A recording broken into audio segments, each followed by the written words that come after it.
গুণের নারীকে আল্লাহ তাআলা ভালোবাসেন? বলেন তো সবাই, কতগুলো গুণ? 12 গুণ। যেই নারীর মাঝে 12টা গুণ সে বিলং করতে পারবে, 12টা গুণ যে মেনে চলতে পারবে, তার লাইফে ফলো করতে পারবে, আল্লাহ তাআলা নিজেই তাকে ভালোবাসবেন। সুবহানাল্লাহ পড়বেন না আপনার সবাই? 12টা গুণ একটু মনোযোগ দিয়ে শুনবেন। হেদায়েতের মালিক একজন, তিনি কে? হতে পারে একটা কথাই, একটা বাক্যই আপনার লাইফ চেঞ্জের কারণ হতে পারে। অনেক বোনেরা আমাদেরকে অনলাইন থেকে শোনে, ফেসবুকে শোনে, ওয়াজ মাহফিলে এসে শোনে, তো আমার বোনদেরকে মাহরুম করে দেয়। বোনদের অনেক বিষয় আমরা হাইলাইট করতে চাই না, but today as much as we can try, যতটুকু পারা যায় আমরা চেষ্টা করব ভালো কিছু কথা বলার জন্য। রাজি আছেন তো ইনশাআল্লাহ? ওকে, মাশাআল্লাহ। 12 গুণ। এক, প্রথম যে গুণের নারীকে আল্লাহ তাআলা ভালোবাসেন সেই গুণটা হচ্ছে, যেই নারী প্রতিশোধ না নিয়ে মাফ করতে পারে আল্লাহর দিকে তাকিয়ে, আল্লাহ তাকে নিজেই ভালোবাসার ঘোষণা দিয়েছে। সুবহানাল্লাহ পড়বেন না আপনারা? কোরআনে আল্লাহ তাআলা বলেছেন, উইদ্দাত লিল মুত্তাকিন, আমি জান্নাতকে প্রিপেয়ার করে রেখেছি তাদের জন্য যাদের হৃদয়ে আল্লাহ তাআলার ভয় আছে। জান্নাত পাবে তারা যাদের হৃদয়ে আল্লাহ তাআলার ভয় আছে। তো তাদের গুণ কি কি আছে? আল্লাহ তাআলা একটা গুণ বলেছেন, ওয়াল আফিনা আনিন নাস, দে উইল ফরগিভ পিপল, তারা মানুষকে ক্ষমা করবে, and they will not take revenge, তারা প্রতিশোধ নেবে না। অনেকে দেখবেন যে অনেক আগে কেউ কষ্ট দিয়েছে, কোনো একটা কথা বলে, গালি দিয়ে, ধার নিয়ে, বা কোনো একটা ভাবে তাকে কষ্ট দিয়েছে, বাট মানুষ এটাকে পেলে পুষে বড় করে 4 বছর পরে গিয়ে হলো প্রতিশোধ নেয়। অনেকে আবার খুনও করে। এরকম আছে না যুবক ভাইয়েরা? প্রতিশোধের জীবনটা কখনো সুন্দর জীবন হতে পারে না। প্রতিশোধের মাঝে কোনো আধ্যাত্মিক কোনো লাভ নেই, আত্মকেন্দ্রিক কোনো লাভ নেই, মনের শান্তিও নেই। মাফ করবেন, আল্লাহ নিজে আপনার হৃদয়ে একটা আল্লাহ প্রদত্ত শান্তি দান করবে। সুবহানাল্লাহ পড়বেন না আপনারা? So they will forgive people, they will not take any revenge in their lifes, তারা মাফ করে দিবে, তারা কখনো প্রতিশোধ নেবে না। আমরাও ট্রাই করবো মাফ করার জন্য। রাজি আছেন তো ইনশাআল্লাহ? একবার ভাবুন যে সেই নারী কতটা উত্তম নারী, যে নারীকে কোনো মানুষ ধোঁকা দিয়েছে, কষ্ট দিয়েছে, তার সতীত্বে আঘাত করেছে, তার চরিত্র নষ্ট করে তার জীবনের সমস্ত সুখকে কেড়ে নিয়েছে, বাট সেই নারী জাস্ট প্রতিশোধ না নিয়ে আল্লাহর দিকে তাকিয়ে মাফ করে দিয়ে নতুন জীবন শুরু করেছে। তার মতো উত্তম নারী, চরিত্রবান নারী আল্লাহর জমিন আর কেউ হতে পারে না। ঠিক কিনা বলেন সবাই? So they will forgive people, তারা মাফ করে দিবে, প্রতিশোধ নেবে না। 1। 2, মনোযোগ আছে সবার? আছে আছে। 2 নাম্বার গুণ হচ্ছে, সেই নারীকে আল্লাহ তাআলা বড্ড ভালোবাসেন যেই নারী ধৈর্যশীল। বলেন সবাই, কি শীল? Success it depends on patience. সফলতা এটা ডিপেন্ড করে আপনার ধৈর্যের উপরে। যার ধৈর্যের পাহাড় যত বড়, তার সফলতার লেভেল তত বড়। সুবহানাল্লাহ পড়বেন না আপনারা?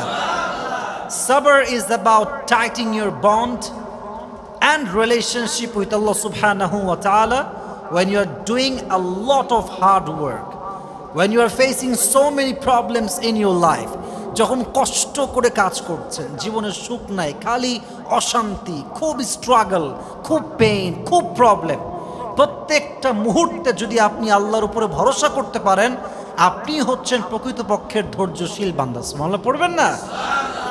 এই পৃথিবীতে হাজার হাজার পরিবার টিকে আছে একজন নারীর ধৈর্যশীল হওয়ার উপরে। এটা আমি আগেও বলেছি যে কোটি কোটি পরিবার পৃথিবীতে আছে শুধুমাত্র নারীর ধৈর্যের জন্য, সবরের জন্য সন্তান টিকে আছে, শ্বশুর টিকে আছে, শাশুড়ি টিকে আছে, স্বামী টিকে আছে। নারী ধৈর্যহারা হলেই একটা পুরো সাজানো গোছানো সংসার এক মুহূর্তে ধূলিসাৎ হয়ে যাবে। ঠিক কিনা বলে? নারীর ধৈর্যশীল হওয়া অনেক দামি যুবক ভাইরা আমার। আল্লাহ প্রত্যেকটা মেয়েকে প্রত্যেকটা ক্ষেত্রে ধৈর্যশীল হওয়ার তৌফিক দান করুক। সকলেই মন খুলে পড়া আমিন। এজন্য ধৈর্যশীল নারীকে আল্লাহ তাআলা বড্ড ভালোবাসেন। শুধুমাত্র নারীকে নয়, কোরআনে আল্লাহ তাআলা বলেছেন, ইন্নাল্লাহা মা'আস সাবিরিন, যে ব্যক্তি ধৈর্যশীল হবে, পেশেন্ট, ধৈর্যশীল হয়ে প্রত্যেকটা অবস্থাকে ফেস করবে, প্রত্যেকটা সিচুয়েশন ফেস করবে, তার সঙ্গী হয়ে যাবে একজন। আওয়াজ দিয়ে বলেন তো তিনি কে?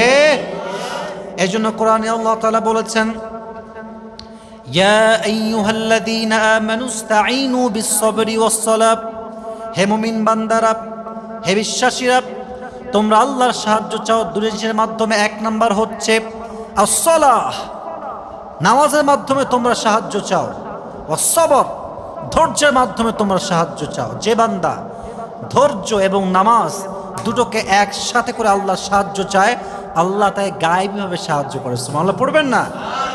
Seek the help with patience and salah and definitely Allah will help you very soon. ধৈর্য এবং নামাজ নিয়ে আল্লাহর কাছে দোয়া করলে আল্লাহ বান্দাকে কখনো ফিরায় দেয় না। সুবহানাল্লাহ পড়ে সবাই আপনারা।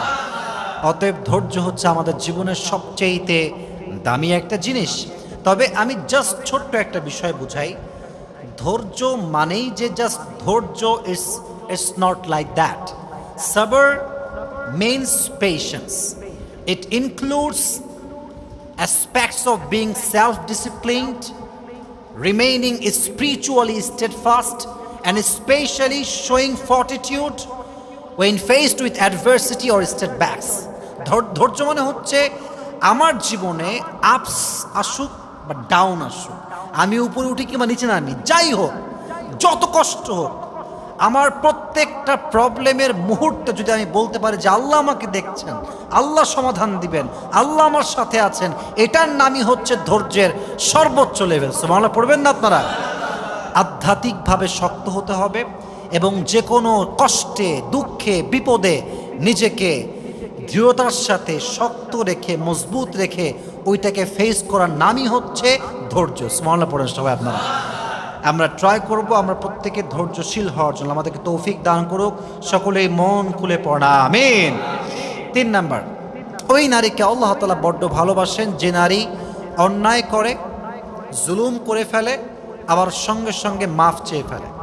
আমি প্রত্যেকটা বোনকে বলবো, বোন, প্রিয় বোন আমার, যার my sister, this is my request, I am being very humble about it. বিনয়ের সঙ্গে বলছি, আপনার জীবনে আপনি একটা সময় বেপর্দা ছিলেন, আপনি আপনার জীবনে একটা সময় জেনা করেছেন, আপনার একটা সময় অনেক ছেলে ফ্রেন্ড ছিল আশেপাশে, জাস্ট ফ্রেন্ড নামে আপনার অনেক ফ্রেন্ড ছিল, বাট রিসেন্টলি আপনি নিজেকে পরিবর্তন করে ফেলেছেন। কেমনে? জাস্ট নিয়ে যে আমি আর এগুলো করব না, না, এটা করলে হবে না, আপনাকে তওবা করতে হবে। তওবাটা কেমনে করবেন? তওবার মূল সিস্টেমটা হচ্ছে, just listen to me with full concentration. What is the mechanism of tawbah? What is the real system of tawbah? তওবা করবেন কেমনে? How to do it? করবেন এমন করে যে আল্লাহ তাআলা, তোমার কাছে আমি তওবা করছি, whatever I have committed in my past, I will never ever repeat it again in my life. আল্লাহ, আমি যা করেছি আমার অতীতে, এটা আমি নিয়ত করলাম যে আমি জীবনেও কখনো আমার এই গুনাহগুলোকে আর কখনো করব না। বান্দার দোয়া করার সাথে সাথেই, তওবার সাথে সাথেই বান্দার সমস্ত গুনাহ আল্লাহ তাআলা মাফ করে দেয়। সুবহানাল্লাহ পড়বেন না আপনারা সবাই? অতএব বোঝা গেল তওবাকারী নারীকে ভালোবাসে একজন। আওয়াজ দিয়ে বলেন তো তিনি কে? আল্লাহ প্রত্যেকটা মা বোনকে খারাপ জীবন থেকে ফিরে এসে তওবা করার তৌফিক দান করুন। সকলে পড়া আমিন। 4 নাম্বার, পবিত্র নারীকে আল্লাহ তাআলা ভালোবাসেন।